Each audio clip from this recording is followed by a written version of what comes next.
Olá, amigas e amigas do Instituto New Law. A gente está aqui hoje com o ministro Luiz Fux. O ministro Fux, além de ser um dos maiores juristas do país, uma das maiores autoridades e membro do Poder Judiciário e, enfim, ministro do Supremo Tribunal Federal, ele é professor de Direito titular da UERJ e tem se interessado por diversos temas colaterais que envolvem o direito multidisciplinar, a inteligência artificial, a tecnologia, o direito e a economia. É algo muito dentro do DNA do nosso instituto. E ele está aqui hoje para falar com a gente sobre o futuro do direito e da profissão jurídica na era da inteligência artificial. Bom dia, ministro. Bom dia, Eric. Mais uma vez, muito obrigado pelo convite. É sempre bom falar para o pessoal jovem.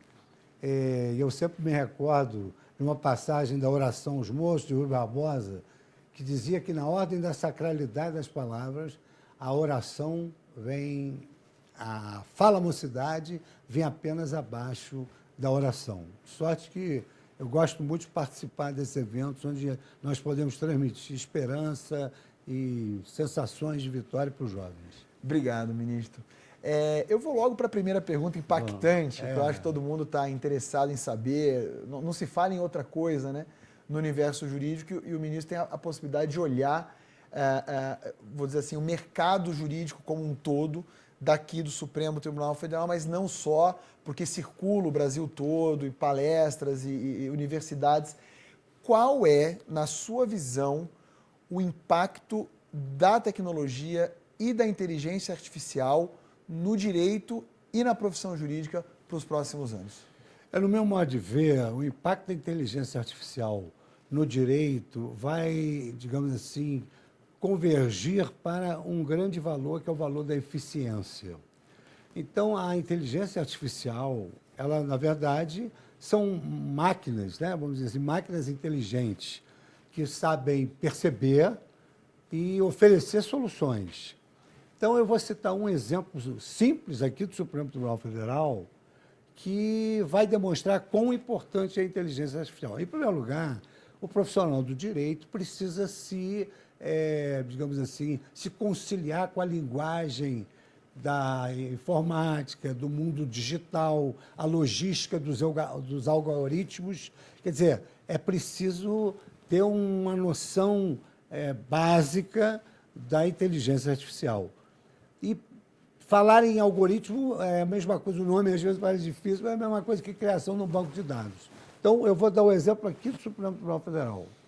Vou dar dois exemplos interessantes. Um exemplo jurídico aqui do Supremo Tribunal Federal. Nós temos uma série de teses em que há repercussão geral. E temos uma série de teses que denotam que determinadas matérias não representam um tema que o Supremo deva se dedicar. Então, os recursos, quando esses temas, o Supremo não tem de se dedicar nesses temas, os recursos são inadmitidos. Inadmite o recurso. Você pega um gabinete como o meu, você vai colocar 20 pessoas para trabalhar 10 horas para rejeitar recursos que não são cabíveis no Supremo. Com a inteligência artificial e a criação de algoritmos, você tem condições de, a máquina, em 5 segundos, fazer o trabalho de 100 funcionários, que o farão num dia inteiro ou mais dias. Mas isso não significa que a máquina substituirá o homem. Na verdade, a máquina vive em prol do homem. Então, o homem vai alimentar a máquina. Ele vai trabalhar nesse mundo digital, nessa era da tecnologia. Então, ele vai ter de se aprimorar para criar esses bancos de dados que vão facilitar muitíssimo o trabalho dos advogados, dos juízes, dos tribunais. Os advogados, por exemplo, podem, no âmbito da sua profissão, criar trabalhos, algoritmos que, em relação a contratos cotidianamente feitos pelo escritório, que já são municiados de cláusulas que não podem faltar, porque, às vezes, o trabalho laborativo, naquele momento pessoal, pode fazer escapar alguma cláusula. Mas, se já tiver um banco de dados se for um contrato de empreitada, ou se for um contrato de prestação de um serviço qualquer, há determinadas cláusulas que são importantes que constem. E isso a inteligência artificial não vai deixar com que ele se esqueça. Porque uma coisa é o pensamento objetivo, a máquina pensa, mas pensa objetivamente. E ainda, digamos assim, subsistirá para o homem do direito a criação judicial, que a criação a máquina efetivamente não faz. Ela precisa de uma mão que balance o berço. Então, eu acho fantástico isso no plano do direito. Agora, um exemplo que eu achei espetacular, eu não estou me lembrando agora se foi a Sony, acho que foi a Sony Music. Ela criou um algoritmo com vários acordes das músicas dos Beatles. E ela criou uma música chamada Dallas Car. E aí essa música foi apresentada. E aí se questionou, quem detém o direito autoral dessa música? Ah, já vi essa questão. Já teve a oportunidade? Já olhei isso. Foi a máquina que criou aquela música. Então, a inteligência artificial só vem facilitar o trabalho do homem, principalmente no campo daquele fazer que depende da atividade humana, porque a Revolução Industrial trouxe várias máquinas que substituíram realmente a produção em escala sem a necessidade da mão do homem. Mas o homem é que comanda a máquina. Então, é um trabalho, é um binômio necessário numa era que nós estamos vivendo. Eu não me esqueço, Eric, que até é um xará seu, que você tem o seu brilhantismo no direito, ele teve um brilhantismo muito grande na história. Com 92 anos, o historiador Eric Hobsbawm, que escreveu A Era dos Extremos, o breve século XX, onde ele narra que num século, 2 guerras mundiais, queda do comunismo, queda do Muro de Berlim, a passagem da navegação dos mares para a internet. E agora nós estamos numa 4ª revolução, numa era da tecnologia, onde não há mais lugar para o homem one-man show.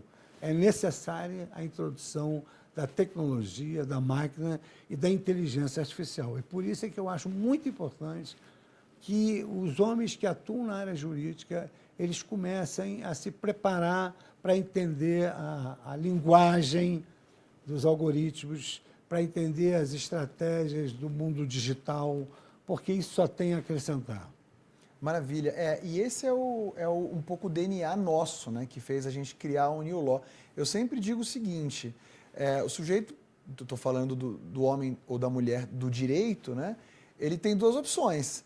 Ou ele pode aproveitar esse momento e se tornar protagonista de um momento que vai ser maravilhoso do ponto de vista da eficiência, como você bem colocou, ou ele pode se tornar objeto disso e ter que se realocar em condições não adequadas no mercado de trabalho. Agora, e eu falo muito para os meus alunos, né? Inclusive o sujeito que se forma hoje na faculdade de Direito, ele não precisa necessariamente trabalhar no escritório de advocacia. Ele pode se juntar com um amigo engenheiro e criar uma startup para resolver um problema jurídico, porque o engenheiro não consegue resolver sozinho, ele precisa do input do advogado, do jurista, não é verdade?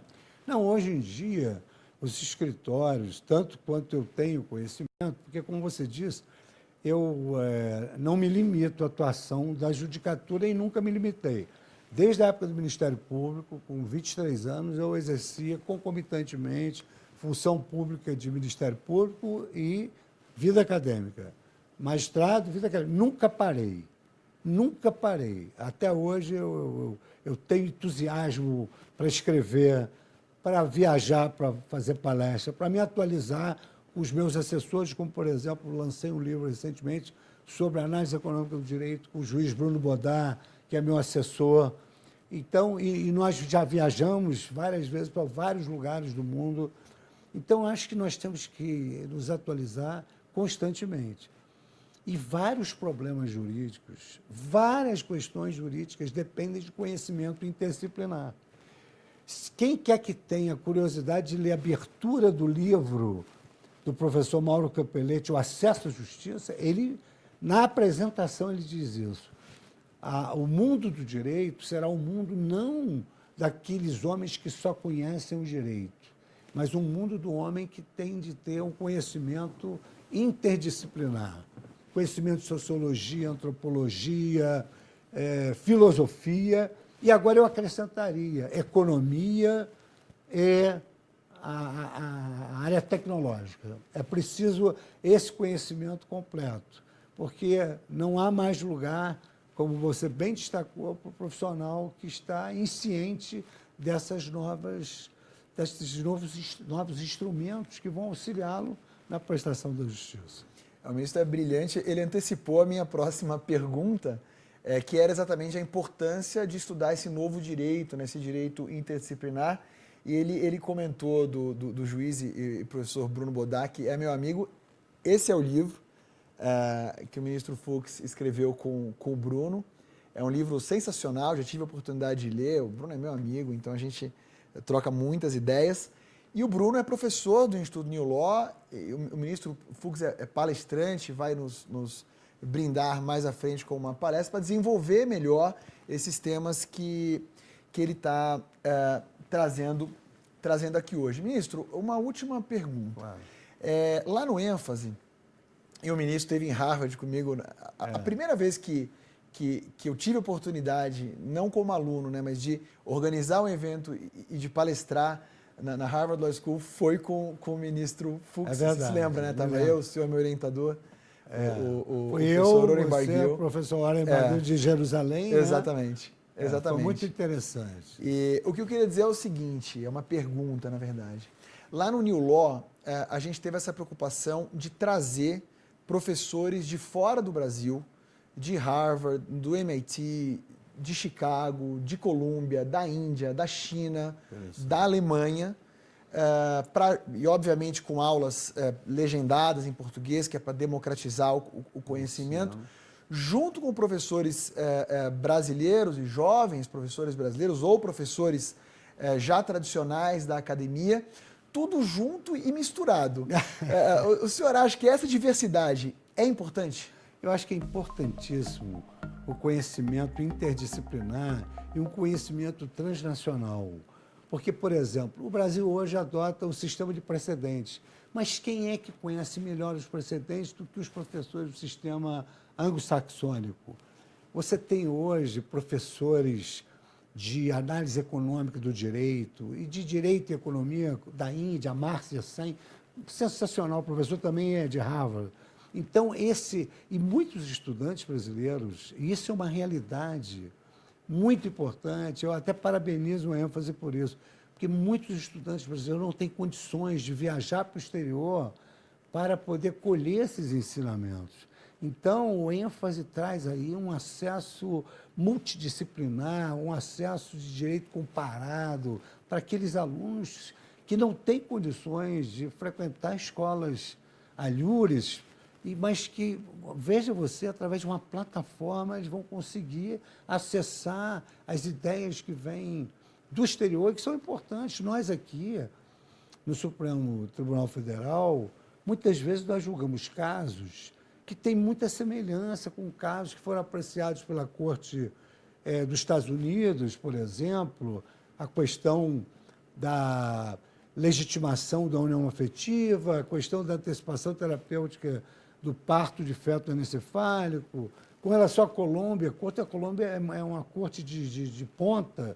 Então, nós estudamos, quer dizer, nós tivemos um caso aqui para debater, estado de coisas inconstitucional, vamos buscar o paradigma lá.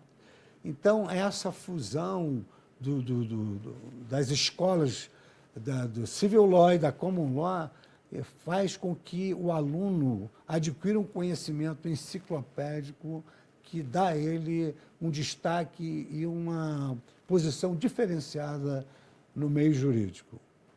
Eu mesmo, como ministro, como professor, certamente, antes de uma palestra, vou consultar essa plataforma. Legal. E olha que a gente não combinou isso. Ministro, muito obrigado. Os alunos certamente vão ficar maravilhados, porque quando você está na fronteira e quando você está inovando, você necessariamente se sente um pouco sozinho. Né? Bate um certo medo. E as pessoas, obviamente, são avessas ao risco muitas vezes. Né? Então, ouvir de você tudo que a gente ouviu, e aí eu não estou falando do Fux só ministro, eu estou falando do Fux professor, do Fux pesquisador e principalmente do Fux cidadão e conhecedor do mundo. Traz uma legitimidade muito grande para aquilo que a gente está fazendo e também uma confiança enorme para os nossos alunos que estão acreditando na gente e estão seguindo conosco, abrindo uma fronteira para serem realmente, se tornarem protagonistas. Exatamente. Isso aí, essa plataforma que você inaugura é, assim, uma inovação fantástica para a área jurídica. Eu te parabenizo por isso, mas não me estranha porque você é um grande empreendedor intelectual. Muito obrigado, ministro. Um abraço. Um abraço.